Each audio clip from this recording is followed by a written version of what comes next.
Prabu Siliwangi adalah Raja Agung Kerajaan Pajajaran Besar. Beliau memimpin rakyat dengan keadilan bijak, serta penuh cinta. Kerajaan Pajajaran makmur. Sawah subur hijau, rakyat hidup sejahtera.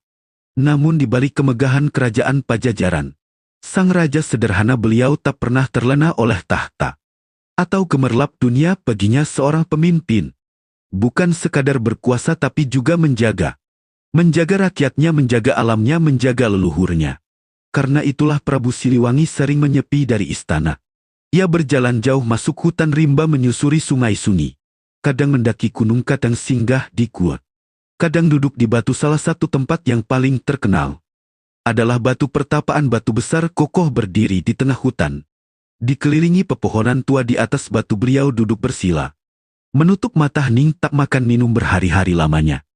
Hanya mengatur nafas. Beliau bertapa bukan untuk mencari kesaktian atau kekuatan gaib, tapi beliau mencari petunjuk ilahi suci untuk membimbing kerajaan. Bertapa untuk menahan segala hawa nafsu yang menjerat manusia.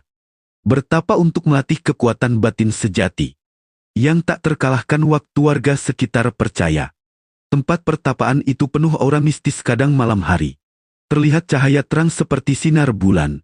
Kadang terdengar suara tabuhan gamelan halus tanpa wujud manusia. Kadang tercium harum seperti bunga mekar atau dupa terbakar. Semua tanda itu adalah isyarat gaib bahwa Raja Agung sedang berhubungan batin dengan Sang Hyang Tunggal, Tuhan Yang Maha Esa. Suatu ketika beliau bertapa lebih lama dari biasanya. Hening. Hari berganti malam, berganti siang. Namun beliau tetap duduk. Para pengikut menunggu. Namun beliau tak muncul seperti hari sebelumnya.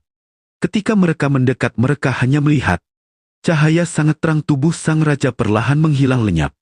Bersama cahaya itu yang tersisa hanyalah pakaian sederhana beliau dan jejak di batu. Sejak hari itu rakyat percaya penuh Prabu Siliwangi Ngahyang. Ngahyang artinya pergi, meninggalkan dunia nyata, masuk alam gaib. Sebagian percaya beliau berubah jadi harimau putih, simbol kekuatan Sunda. Sebagian lain percaya beliau moksa abadi, menyatu dengan semesta. Namun satu halaman yang tak pernah hilang adalah wibawa beliau. Sampai hari ini batu pertapaan itu menjadi tempat suci. Orang datang berdoa, membawa sesaji sederhana atau sekadar menyepi.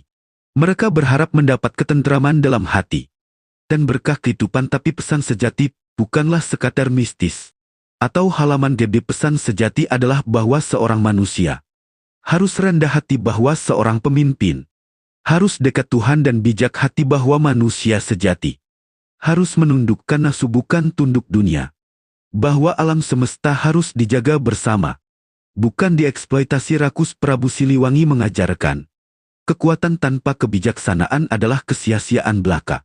Beliau menegaskan harta tahta dunia hanya sementara saja, namun nama baik dan amal kebaikan akan kekal abadi. Itulah sebabnya nama Prabu Siliwangi tetap harum dikenang. Rakyat Sunda percaya beliau masih menjaga tanah leluhur suci, menjaga gunung hutan, menjaga sungai jernih, menjaga tanah Sunda. Dan batu pertapaan menjadi saksi bisu perjalanan spiritual agung. Sebuah warisan leluhur yang tak ternilai harganya. Bagi generasi kini, jangan lupa subscribe channel ini agar tidak ketinggalan info penting Islam lainnya. Lalu bagaimana kaitannya Prabu Siliwangi Agung dengan Afan Ojol? Raja bijak Sunda menjaga rakyatnya setia. Afan sang ojol pejuang jalanan sederhana, korban ketidakadilan nyata. Keduanya berbeda zaman, namun sama makna pengorbanan demi rakyat. Prabu bertapa sunyi, Afan gugur, tradisi keduanya abadi dikenang. Siliwangi Ngahyang abadi, Afan wafat mulia. Keduanya simbol perjuangan, pesan yang sama. Keadilan untuk rakyat, kekuatan untuk kebenaran. Pesan jangan lupa para pemuda ini. Mari kita renungkan dua kisah agung, dua jalan berbeda. Prabu Siliwangi bertapa menjaga rakyatnya setia, mengalahkan hawa nafsu. Afan sang ojol berjuang di jalanan, gugur demi keadilan. Dua kisah bersatu dalam makna kehidupan. Tentang cinta rakyat, mari kita belajar rendah hati selalu. Dekat dengan Tuhan, mari kita peduli sesama manusia kecil.